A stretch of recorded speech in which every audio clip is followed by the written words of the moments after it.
Excise minister Narayana స్వామి రాజీనామా చేయాలి. కర్నూలు జిల్లా మద్దికెర మండలం మద్దికెర ఎంపీపీ అనిత యాదవ్ మాట్లాడుతూ గత ప్రభుత్వంలో కల్తీ లేని మద్యం అమ్మేవారిని ఈ ప్రభుత్వంలో పూర్తిగా కల్తీ మద్యం చేసి అమ్ముతున్నారని, ఈ మద్యమాన్ని సేవించిన వారు క్యాన్సర్, కిడ్నీ, ఎన్నో వ్యాధులకు గురవుతున్నారని, ఈ వ్యాధులను ఆపాలంటే ఎక్సైజ్ శాఖ మంత్రి రాజీనామా చేయాలని, ఈ ప్రభుత్వం దాచుకోవడం దోచుకోవడం తప్ప మరేమీ తెలియదని, ఇక నుంచి ఆయన రాష్ట్ర ముఖ్యమంత్రి నారా చంద్రబాబు నాయుడు కల్తీ మద్యమాన్ని ఆపి బెల్ షాపులు పూర్తిగా ఎత్తివేయాలని మద్దికెర ఎంపీపీ అనిత యాదవ్ తెలియజేయడం జరిగింది.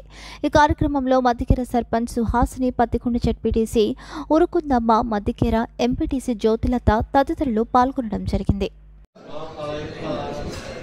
నా పేరు ఎస్ అనిత యాదవ్, మద్దికెర మండలం ఎంపీపీ మాట్లాడుతున్నా. ఈరోజు రాష్ట్రంలో జరుగుతున్నది మన మద్యం పైన ధర్నా చేస్తున్నాము. కూటమి ప్రభుత్వం వచ్చిన తర్వాత కల్తీ మందు మద్యం చేయడం చాలా ఎక్కువైంది. ఈరోజు మన తాలూకా వైడ్ ప్రతి తాలూకాలన మద్యం బెల్ట్ షాపులు తయారు చేసి కల్తీ మద్యం అమ్ముతున్నారు.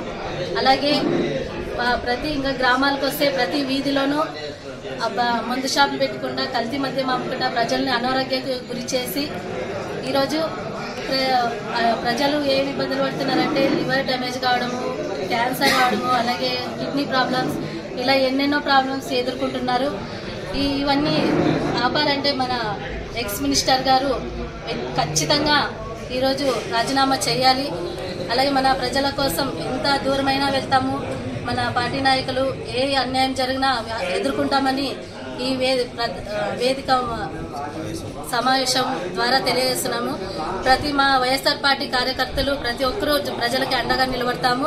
అలాగే గత ప్రభుత్వంలో మా జగనన్న ప్రభుత్వంలో మద్యం మంచి మద్యం ఇచ్చి, రేట్ ఎక్కువైనా పర్వాలేదు, మంచి మద్యం ఇచ్చి ప్రతి ఒక్కరికి ఏ ఇబ్బంది లేకున్నట్లా కాపాడుకుంటూ వచ్చినారు. ఈ రోజు కూటమి ప్రభుత్వం వచ్చిన తర్వాత చాలా అన్యాయం జరుగుతుంది ప్రతి ఒక్క ప్రజలకు.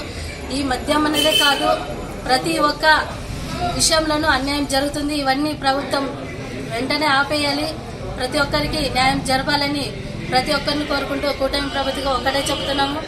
ఈరోజు ధర్నా చేస్తాం. ఇదే ఒక్క విషయమే కాదు, ప్రతి ఏదైనా కావచ్చు, దాని గురించి ఈరోజు ధర్నా చేస్తున్నాము. మా ఎమ్మెల్యే శ్రీదేవి మేడం గారు కూడా వస్తున్నారు, ఆమె ద్వారా ర్యాలీ చేస్తున్నాము. ఈ విషయం ప్రతి ఒక్కరికి చెప్తున్నాము. ప్రతి ఒక్క వర్గానికి కూటమి ప్రభుత్వం అన్యాయం చేస్తున్నారు.